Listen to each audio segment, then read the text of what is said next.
La corrección política es una parte integrante del proyecto europeo, pero tenemos que ser conscientes de que apareció antes, apareció en los estados-nación, y era bastante importante en bastantes estados-nación. Por ejemplo, en los países escandinavos se le dio este nombre, ¿no? Y se le dio un poquito el nombre de como la Arabia Saudí de la corrección política. Quizás sea un poquito exagerado, pero bueno, para que se hagan una idea.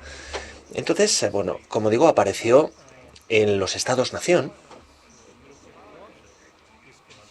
Y en lo que respecta al proyecto europeo, es un término bastante ambiguo. Sí, por proyecto europeo queremos decir integración, que empezó durante los años 50 del pasado siglo. La expresión corrección política o la corrección ideológica, digamos, fue una invención de los comunistas. Una vez más, hubo un gran momento de politización. La política estaba en todas partes. Entonces, se interpreta, se evalúa, obras de arte, la filosofía, incluso la ciencia. No en términos de si son paradigmas ciertos o no, de si son unas obras bonitas o no lo son, de si son interesantes o no lo son, sino de si son correctas o no lo son. Inicialmente, la cultura de la cancelación era la práctica de, bueno, de, digamos,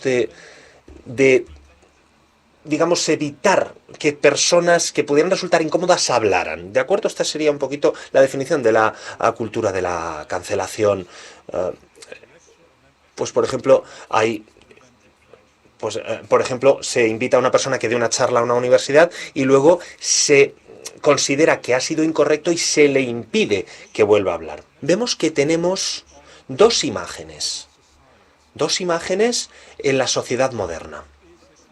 La primera imagen es una especie de imagen, pues por ejemplo, de color de rosa. Vivimos en una sociedad plural, en una sociedad inclusiva, lenguaje inclusivo, todo el mundo es bienvenido, nos encanta la diversidad, todos somos tolerantes.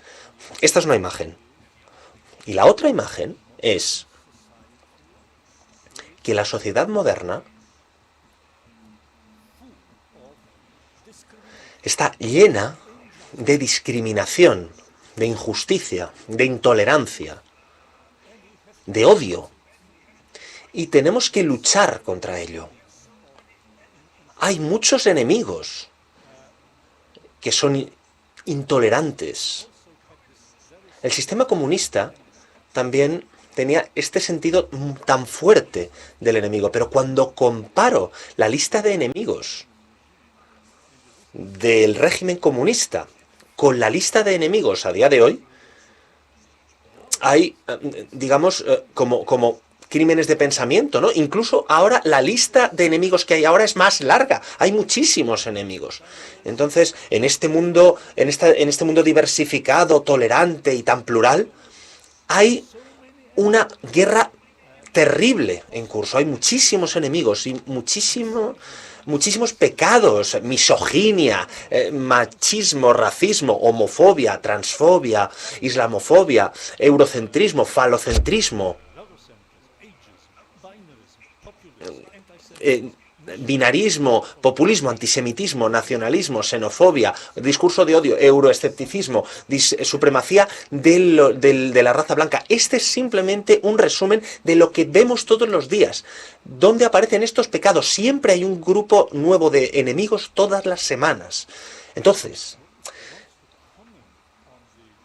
si alguien quiere comentar la situación actual de la sociedad, sobre los conflictos que existen o sobre los cambios que hay, tiene que tener mucho cuidado.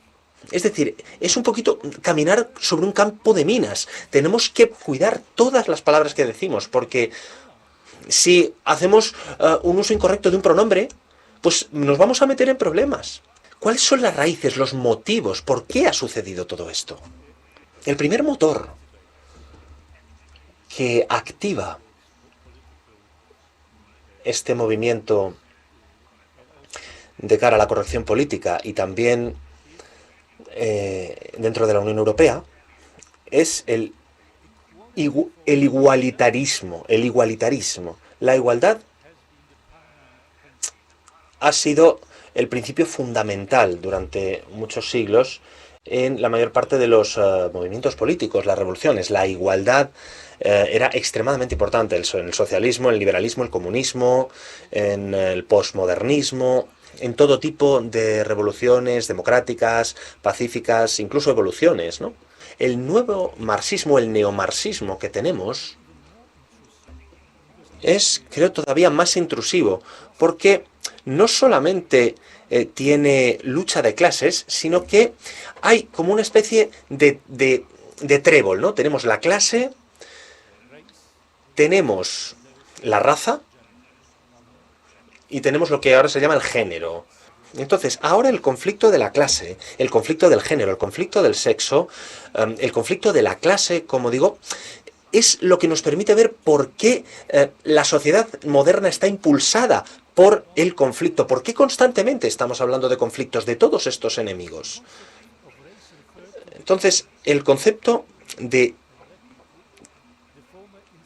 la raza, ¿por qué tenemos a lo mejor esta distinción tan clara entre blancos y negros? Pues ¿por qué los negros han sido considerados siempre como inferiores? El tema de la esclavitud y demás.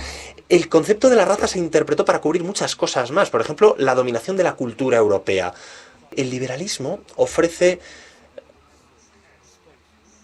a todos estos grupos, digamos, un nuevo conjunto de derechos. Entonces, independientemente del grupo, independientemente de cómo se identifique un grupo, digamos, los liberales ofrecen diferentes derechos y nuevos derechos, como digo.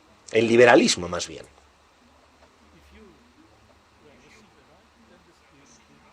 Y si recibimos este derecho, el sistema legal cambia, pero solamente algunos grupos son los que reciben los derechos. Estos grupos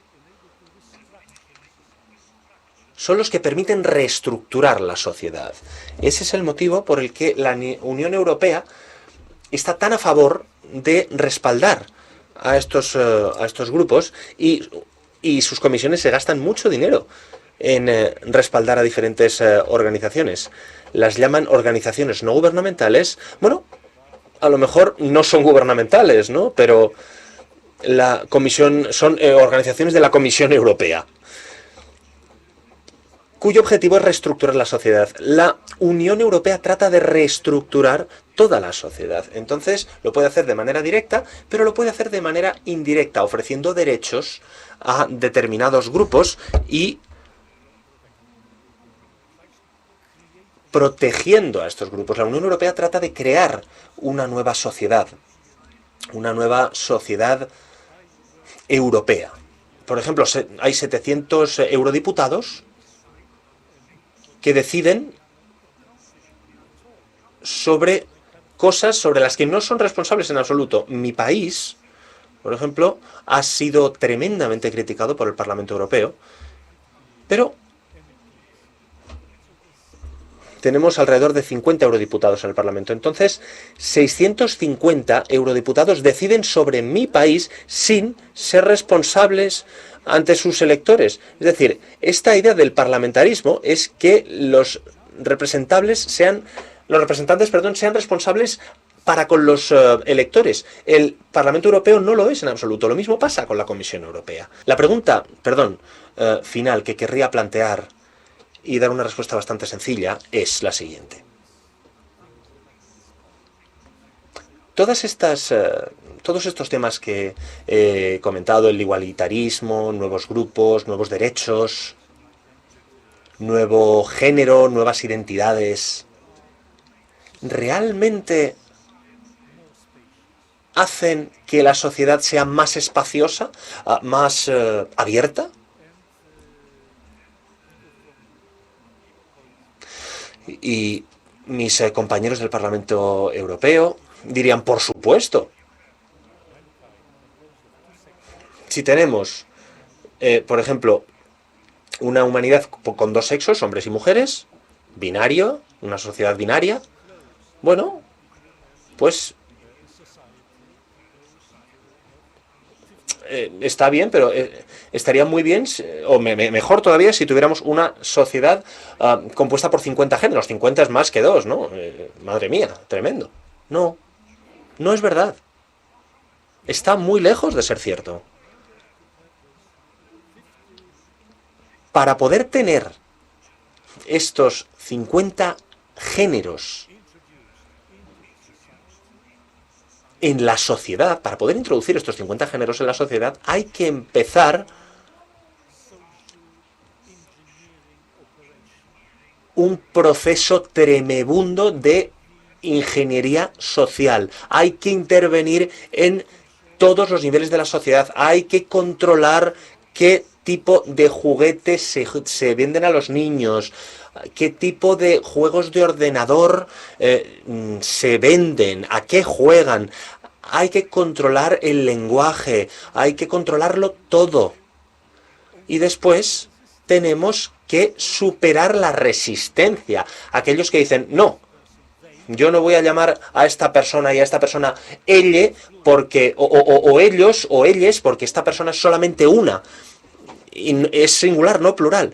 Entonces, hay que hacer que el sistema legal sea cada vez más represivo, más intimidatorio.